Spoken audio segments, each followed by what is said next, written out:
Madam Toastmaster, fellow Toastmasters. I didn't think you would read everything that I wrote you because that's half of my HPL speech. The High Performance Leadership Project is one project from the leadership track. There are 3 modules in the leadership track, beginning with Competent Leader, Advanced Leader Bronze, and then Advanced Leader Silver. The High Performance Leadership Project is from the Advanced Leader Silver, the final one. And it is a project that you pick ideally outside of Toastmasters, real world. Some people pick projects work-related, stuff they're doing anyways. You are to select a committee of up to 5 people, remembering that the more people you select, the harder it is to get everyone together. The manual, if you've seen it, is a complete manual. This is for one HPL, High Performance Leadership Project. It begins by giving you some background into what leadership is about, to assess the qualities. I think there's 6 qualities of a leader, and to put yourself down after assessing your background and skills, assessing yourself at where you wind up as a leader. By the time you finish the project, you will redo that and to see if you have strengthened in any of those 6 areas, and you should have. The project can typically take anywhere from several months to several years, as long as you want to make it. Ideally, probably 1 to 2 years, I think personally.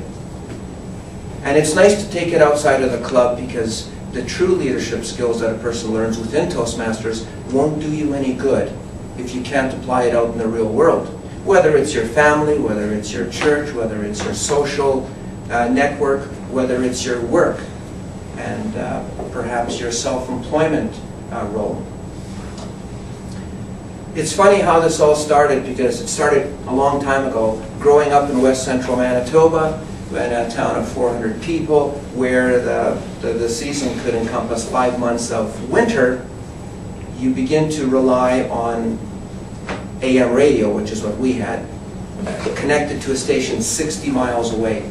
And in a bleak of winter, it was quite something to listen to the radio, even though there wasn't really that much interesting on it. Remember, this is AM in the early 70s and 80s. But the wireless aspect intrigued me, much like Andre. I'm still intrigued by wireless radio. CB radios came in, and that was a flurry in our town for about 15 avid talkers. And then, of course, in modern day, the wireless with the internet, wireless devices like wireless laptops, wireless Apple products, that too continues. When I was area governor last year, one of the requirements as an area governor is to visit each of the 5 clubs in our area at least twice a year. And when you do, you're supposed to give some sort of educational speech, sometimes a lecture. And when it's done, it would come back with me home, and I would put it up in my Toastmaster shelf. And I looked at it one day and I thought, gee, now it's sitting there parked. I spent a couple nights writing it. I spent a couple times practicing it.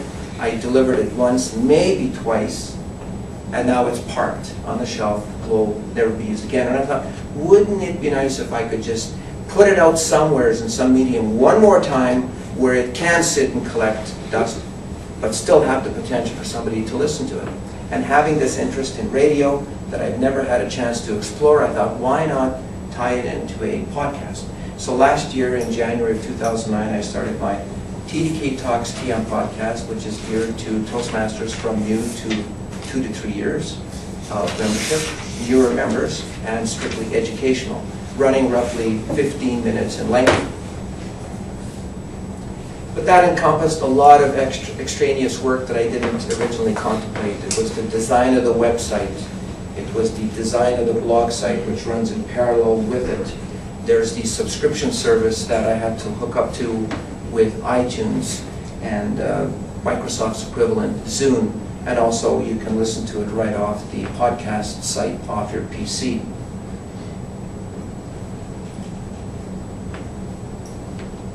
If you're not sure about something about the Advanced Leader Program, to save time, you can come and see me after, and I can tell you a little bit more of what I know about it. So far, as Irma has said, I have done 16 shows. They're roughly about 15 minutes each.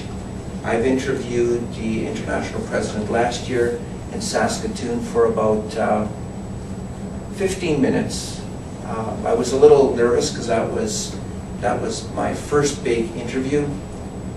After rehearsing and flying down there and having only 2 hours, and then it dawned on me about 5 minutes through our interview, she kept calling me Larry. And I thought, my goodness, I've prepared everything, and you couldn't imagine what can go wrong. And I said to myself, well, I didn't quite brief her on my name. Of course, I didn't want to embarrass her, and I kind of rolled it into the theme of Daryl, Larry, Daryl, and Daryl from Newhart, coming from a family of 3 boys. I've also interviewed on my last show, number 16, Miss Deanna Boer, who had an article in the February issue of our Toastmaster magazine. I interviewed her for about 10 minutes over Skype, and that went quite well. And Deanna, of course, has been doing public speaking, mentoring, and coaching, tutoring for about 30 years, and she's still quite at it, so it was interesting to talk to her. But I never ever realized that I would learn as much as I have been by doing these podcasts, because you would not believe how some people change as soon as a microphone comes out. Now, these are strictly audio podcasts, so you can do whatever you want in gestures. It's strictly audio, but still, it does scare some people. And in Saskatoon, I was rather amazed when I approached one of the 9 contestant speakers.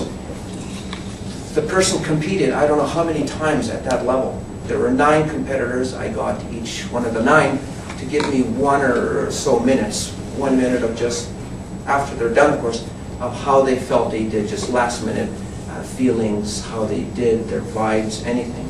And this person just clowned right up. I couldn't believe it. So I thought, along with my podcast, it's a chance for me to instill in the people that I'm going to interview, instill in them confidence and honesty that whatever they say, if they do blurb and say something they shouldn't have, they have to trust me that I'm going to cut it out, because I'm certainly not there to embarrass anyone. This is geared to be educational for not only Toastmasters, but people outside of Toastmasters who may have heard about us and want to know more about us. So I've given, in those 16 shows, I've given some topics of interest. I've talked about various club roles. I've talked about using a Free Toast Host, a web template for a club website, and also about being the various club executive roles, what it's about, to try and entice people to consider it. My format for the show, of course, was to pick one article from each month's Toastmaster magazine, one article, and talk about it a bit in the podcast show, to give at least one show tip, which would be something for a Toastmaster to use during a meeting. And there's always things coming up. You know yourselves, as soon as you come up here to speak, in your preparation, something comes up and you'd like to talk about it, well, you just add a little more to it and it becomes an educational. So in a way, I think this is sort of my way of trying to give back. It also leads me into another realm, which is kind of nice to do, is mentoring and coaching new members, because I do learn quite a bit from mentoring and learning from somebody new. The problem with being in something for too long, no matter what it is you get complacent, you get biased, and you start developing these. And if you hook up with a new member that's just starting to speak, that they're probably quite good speakers, you can probably learn something from them, and you always do, some new techniques, some new styles, and gives you further ideas. So it's my way to try and give something back. I'm currently working on a new website, which is taking, again, an enormous amount of time, but I hope it goes for another year at least. I've got a couple of interesting topics. I'm now thinking about using guest co-hosts in order to lessen myself from all the talking, and hopefully not generating too much monotony for all the listeners, hopefully some of which are yourself. So that is my High Performance Leadership Project. The whole project entails giving this introductory speech, doing some committee work on rounding out my project, and towards the end giving another final wrap-up speech probably for another 7 to 9 minutes to hopefully all of you, which will probably take probably in the next 6 months or so. So I hope you listen to it. I have my Postmaster biz card here with the website on it. If you want to take a shot and look at it, give me some feedback, that's always welcome. That is my high performance leadership project. Madam Postmaster.